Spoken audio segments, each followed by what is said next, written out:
ধর্ম যার যার, উৎসব সবার। তাহলে ধর্মের ক্ষেত্রে উদার হইতে হইতে আপনাকে এত উদার হতে বলছে যে কাপড় চোপড় সব খুলে আপনি একেবারে উলঙ্গ হয়ে যান? এটা তো উদারতা না, এটা হলো উদাসীনতা। আজ থেকে আমরা 15-20 বছর আগেও যদি চলে যাই তাহলে দেখব আমাদের দেশে হিন্দু ধর্মের লোকেরা তাদের ধর্মীয় কর্মকাণ্ডগুলো করত তাদের মন্দিরগুলোতে, তাদের মতো তারা তাদের কর্মকাণ্ডগুলো চালাতো, কেউ সেখানে বাধাও দিত না, আর কেউ সেখানে মিশতেও যেত না মুসলিমদের মধ্য থেকে। কিন্তু গত বেশ কয়েক বছর ধরে দেখা যাচ্ছে হিন্দুদের সবচেয়ে বড় উৎসব এবং শিরকের সবচেয়ে বড় আয়োজন আল্লাহর জমিনে, এটা যখনই হতে যায় তার আগে এবং এটা চলাকালীন সময়ে মিডিয়াতে এক শ্রেণীর লোকেরা এই স্লোগানটা খুব বেশি বেশি আওড়াতে থাকে, ধর্ম যার যার, উৎসব সবার। বড় আশ্চর্য লাগে, বিষয়টা যখন ধর্মীয় তাহলে এটার ব্যাখ্যা দিবে তো ধর্মীয় ব্যক্তিবর্গরা, কিন্তু ধর্মীয় বিষয়ে ব্যাখ্যা দিতে আসছেন রাজনীতিকরা, ধর্মীয় বিষয়ে ব্যাখ্যা দিতে আসছেন বুদ্ধিজীবীরা, যাদের ধর্ম সম্পর্কে কোনো ধারণাই নাই। এটা হলো সবচেয়ে বড় আশ্চর্যের বিষয়। একজন মুসলিমের জন্য হিন্দুদের দুর্গাপূজাতে কোনোভাবে অংশগ্রহণ করা জায়েজ কিনা, অনুমোদিত কিনা, এই বিষয়টি তো সিদ্ধান্ত দিবে ধর্ম বিশেষজ্ঞগণ, ওলামা একরাম, কারণ বিষয়টা ধর্মীয়। অতএব এটা হলো একটা আশ্চর্যের বিষয়। দ্বিতীয়ত হলো এই স্লোগানটার মতো অন্তঃসার শূন্য, অযৌক্তিক এবং হাস্যকর আর কোনো স্লোগান হতে পারে না। এই স্লোগান যদি যৌক্তিক হতো, এটার যদি অন্তঃসার থাকতো, তাহলে তো এই স্লোগান মুসলমানদের ঈদের সময়, উৎসবের সময়ও আসতো, বলা হতো, হিন্দুদেরকে আহ্বান করা হতো, তোমরাও আসো, দোনো ঈদে অংশগ্রহণ করো।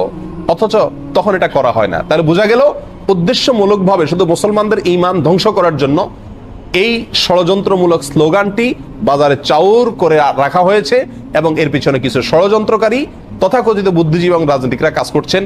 আমরা সকলেই জানি কোরবানিদের সময় পাক ভারত উপমহাদেশের মানুষ সবচেয়ে বেশি পরিমাণে কোরবানি করে গরু, যদিও গরু ছাড়া অন্যান্য পশু কোরবানি করা যেতে পারে, যেহেতু মুসলমানদের কাছে গরু খাওয়া হালাল, বিধায় গরু কোরবানি করে আমাদের দেশের মানুষ বেশিরভাগ ক্ষেত্রে। আর এই জন্য কোরবানি দিলে মানুষ বলে অনেকে বকরা ঈদ, বাকারা শব্দ, বাকারা আরবি, বাকারা মানে গরু, সেখান থেকে বাকরা ঈদ বলে বা বকরি ঈদ বলে। তো বাকারা বা বকরি আরবি গরু থেকে, তার মানে গরুর ঈদ, ঈদটাই হলো গরু জবাই করে গরুর গোশত খাওয়া, বিতরণ করার উৎসব। তাহলে সেই কোরবানির ঈদে যদি হিন্দু ধর্মের লোকদেরকে আহ্বান করা হয় যে তোমরা আসো গরুর গোশত খাও, তাহলে এটা তাদের জন্য অপমানকর হবে কিনা, তাদের জন্য কষ্টের হবে কিনা? কারণ তারা গরুকে পবিত্র মনে করে, গরুকে মা মনে করে, গরুকে পূজা মনে করে। সেখানে গরুর গোশত খাইতে যদি আসতে বলা হয়, তার মাবুদের, সে যাকে ইবাদত করে পূজা করে, তার গোশত খেতে তাকে যদি আহ্বান করা হয়, তাহলে এর চাইতে বড় অপমান আর কষ্টের কি হতে পারে? এই কারণেই কোন রাজনৈতিক বা তথাকথিত বুদ্ধিজীবীদের কেউই আহ্বান করে না হিন্দুদেরকে যে আসো মুসলিমদের সাথে উৎসবে সামিল হয়ে যাও, কারণ উৎসব সবার।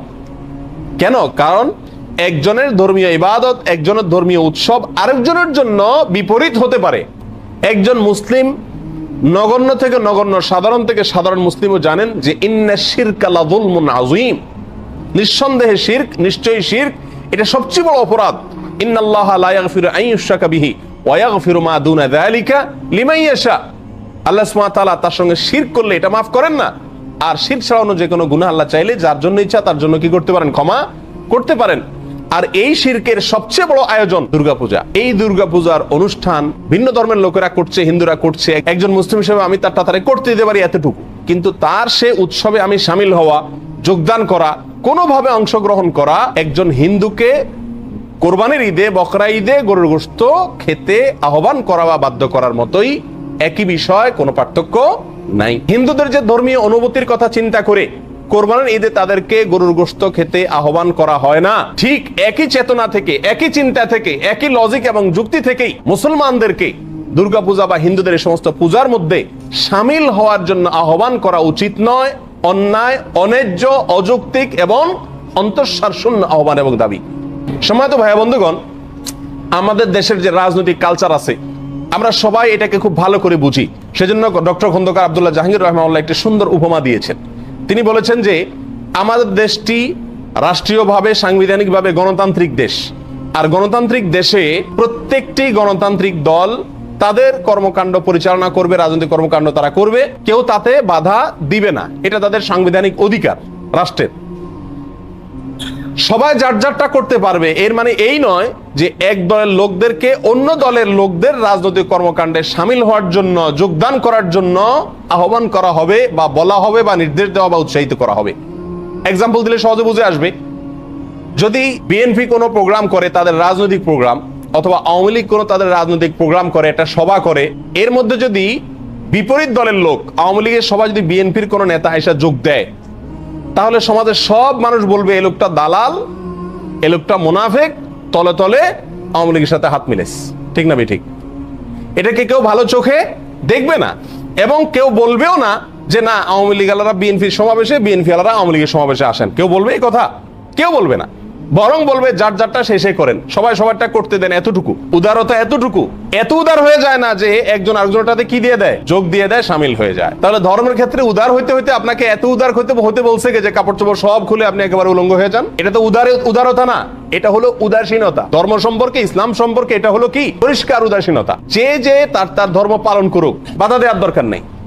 কিন্তু এর মানে তো এই নয় যে আমি মুসলমান হয়ে তার পূজাতে অংশগ্রহণ করতে চলে যাব, সেখানে সামিল হতে চলে যাব, পূজার অনুষ্ঠানে যোগ দেব, সেখানে গিয়ে চেহারা দেখাবো। এটা কোন মুসলমানের জন্য কি হতে পারে না? জায়েজ হতে পারে না। আল্লামা ইবনুল কাইয়িম জাওযী রাহিমাহুল্লাহ তিনি আহকামুজ জিম্মা কিতাবে সুনানে বাইহাকির বরাতে একটি বর্ণনা পেশ করেছেন ওমর রাদিয়াল্লাহু তাআলা থেকে। তিনি বলেছেন মুসলমানদেরকে লক্ষ্য করে যে তোমরা অমুসলিমদের কোনো উৎসবে যোগদান করতে যাবে না, সেখানে কোনো কিছুর জন্য যাবে না। কেন? কারণ যখন আল্লাহর জমিনে কোনো আল্লাহর অবাধ্যতা হয়, শিরকের কোনো আয়োজন হয়, তখন ওই জায়গাতে আল্লাহর লানত এবং গজব বর্ষণ হতে থাকে। ওই জায়গায় গেলে সে লানত এবং গজবে তোমাকেও পেয়ে বসবে, বিদায় সেখানে যেও না। ইবনে মাজাহ এক হাদিসে আসছে নবী আলাইহিস সালাম সতর্ক করেছেন যে একটা সময় আসবে যখন আমার উম্মতের কিছু লোকেরা মূর্তি পূজায় সরাসরি যোগ দিবে, আর কিছু আছে মূর্তি পূজারীদের সঙ্গে মিশে একাকার হয়ে যাবে। আজ তার বাস্তব নমুনা আমরা দেখতে পাচ্ছি। দুর্গা পূজাতে বহু মুসলিমরা চেহারা দেখাতে চলে যায় এবং তথাকথিত উদারতা দেখাতে চলে যায়। পাকিস্তান একটা দেশ, আমাদের একটা দেশ, পাকিস্তান থেকে আমরা পৃথক হয়েছি। পাকিস্তান তাদের জাতীয় দিবস পালন করে, আমরা আমাদের জাতীয় দিবস পালন করি, যে তারটা করে। আমাদের দেশে পাকিস্তানের এম্বাসিতে বসেও তারা তাদের জাতীয় দিবস পালন করে, আর আমাদের এম্বাসিও পাকিস্তানের ভূখণ্ডের মধ্যে বসে আমাদের জাতীয় দিবস পালন করে। কিন্তু কখনো কি শুনেছেন যে বাংলাদেশের সরকার বা বাংলাদেশের নেতারা পাকিস্তানের জাতীয় দিবসে তাদের সাথে মিশে একাকার হয়ে গেছে, তাদেরকে উইশ করতেছে, অথবা বাংলাদেশের জাতীয় দিবসে পাকিস্তানের নেতারা যোগদান করছে, উইশ করতেছে? এরকম শুনছেন? কখনো শুনেন নাই। কেন? কারণ উদারতার কথা বলি আমরা, যে তারটা করুক, ঠিক আছে, তাই বলে তারটাতে আমার মিশে যাওয়ার কোনো প্রশ্ন ওঠে না, কারণ তার সঙ্গে আমার বিরোধ আছে। বিরোধ থাকলেও উদার থাকবো আমি, সেটা ভিন্ন বিষয়। একজন মুসলিমের সাথে শিরকের সাথে সম্পর্ক হলো সাপে নেউলে। যদি তার ঈমান রক্ষা করতে হয়, তাহলে সে কেউ যদি শিরক করে থাকে বাধা দিবে না, এতটুকু হতে পারে। কিন্তু সেখানে যোগদান করা, সেখানে হাজির হওয়া, উপস্থিত হওয়া, এটা কোনো অবস্থাতে জায়েজ বা যৌক্তিক হতে পারে না। সম্মানিত ভাইরা, নবী আলাইহিস সালাম বলেছেন মান তাশাব্বাহা বিকওমিন ফাহুয়া মিনহুম। যে ব্যক্তি যে জাতির সাথে সাদৃশ্য গ্রহণ করে সে তাদের অন্তর্ভুক্ত হয়ে যায়। আপনি যদি কোনো শিরকের প্রোগ্রামে যান, অনুষ্ঠানে যান এবং তাদের সাথে গিয়ে গা ভাসান, মিশে যান, তাহলে আপনি তাদের দলভুক্ত হয়ে গেলেন। অন্য এক বর্ণনা আসছে যে ব্যক্তি কোন জাতির দল ভারী করে, সেখানে গিয়ে লোক সংখ্যা ভারী হলো, পূজা অনুষ্ঠানে আপনি গেলেন, 100 মুসলমান গেলে 100 জন বাড়লো কিনা, সংখ্যা বাড়লো কিনা, তাদের দেখতে বেশি দেখা গেল কিনা। যে ব্যক্তি কোন দলের, কোন সম্প্রদায়ের, কোন ধর্মের লোকদের দল ভারী করবে, সে তাদের অন্তর্ভুক্ত হবে। কত বড় জঘন্য কথা। আমাদের দেশের এক শ্রেণীর ব্যবসায়ীকে তারা অর্থায়ন করে থাকেন এই সমস্ত পূজার সময়, মণ্ডপ তৈরিতে টাকা পয়সা দিয়ে থাকেন, বিভিন্ন গেট করে থাকেন, তোরণ নির্মাণ করেন এবং লেখা হয় তোরণে এটা অমুক ব্যবসায়ীর পক্ষ থেকে, মুসলমান ব্যবসায়ীর পক্ষ থেকে। আল্লাহ সুবহানাহু ওয়া তাআলা কোরআন কারীমে বলেছেন তাআওয়ানু আলাল বিররি ওয়াত তাকওয়া ওয়া লা তাআওয়ানু আলাল ইসমি ওয়াল উদওয়ান।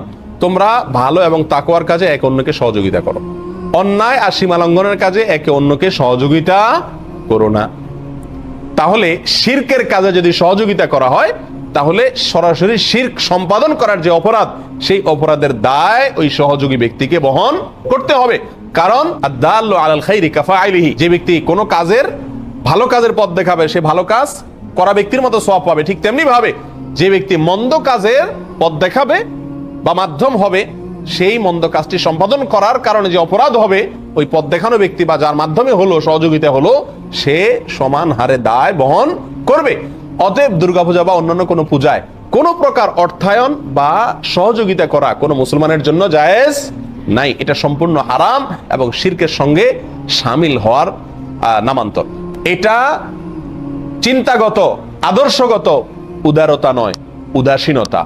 এটা আদর্শগত উদারতা নয়, দেউলিয়াত্ব। এটা আদর্শগত উদারতা নয়, এটা ধর্মের ব্যাপারে মূর্খতার শামিল। আল্লাহ সুবহানাহু ওয়া তাআলা আমাদের সবাইকে বুঝার তৌফিক দান করুন।